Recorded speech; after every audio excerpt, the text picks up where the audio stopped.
going to hear now from Barton Biggs. He joins us on the line from Greenwich, Connecticut. He's the famed Wall Street hedge fund manager, and he's in fact been called the ultimate big picture man by Smart Money magazine, and he's a partner at Traxis Partners. Barton, thank you so much for sharing your time with us. What about this $1 trillion package? What do you mean by federalization of Europe? Well, I think that in the long run, Europe is going to have to become similar to the United States, where there is a federal government that imposes discipline on the different countries. Okay, discipline in what sense? I mean, Barton, there isn't discipline these days when you have Greece's budget deficit at 13% of GDP, and really now you're calling for a $1 trillion rescue package to prevent contagion. No, the discipline is that the countries aren't going to be allowed to run 13% deficits, and that when the euro was originally set up and the EMU was set up, the idea was that if you had a budget deficit of more than 3%, you're going to be fined by the EMU, and you have to pay a fine. Well, they never enforced that. But nonetheless, over the long run, Europe has to become a federal country, a big federal country like the United States. Okay, let me ask you something, Barton, because you called the tech bubble and the recession back in 2001. What about Europe and the Eurozone? I mean, right now, it looks like contagion. You're trying to bring in millions, trillions of dollars to save the Eurozone. Do you think we might see a breakup in the future?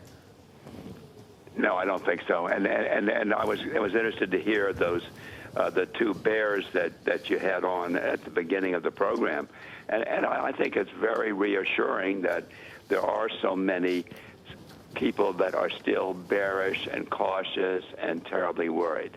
And look, I don't know if this program is necessarily going to work, but it certainly buys time, and it solves the solvency problem or it solves the liquidity problem for the southern European countries and gives them time to solve their solvency problem.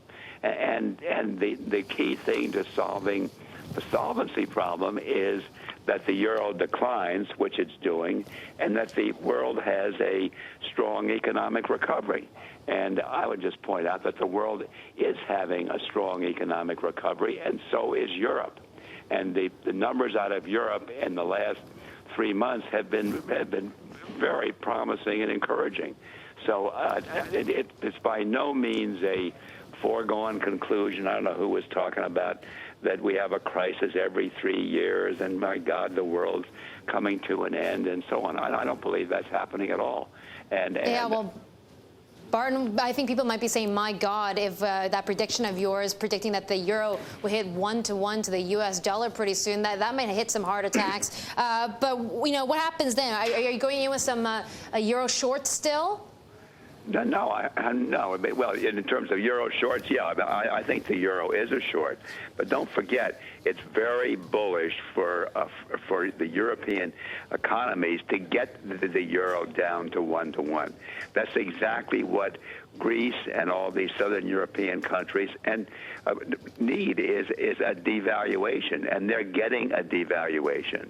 And, of course, Germany's getting a devaluation, too, and it's going to make their exports incredibly competitive. So this isn't – these developments are not necessarily bearish for Europe. They could be very bullish, and European stocks are actually very cheap on any kind of conventional valuation measures. So it's way too early to consign Europe to being just a great, vast outdoor museum, and it has no future. I don't think that's the case. Well, that's a very interesting point, Barton. Now, let me ask you this. You're fully invested. Traxis Partners is. What are you betting on right now? Well, I wouldn't say we're fully invested. We have a substantial net long. What am I betting on? I'm betting that in the next move in the U.S. market is going to be up 15 to 20%, and I think it's going to be led by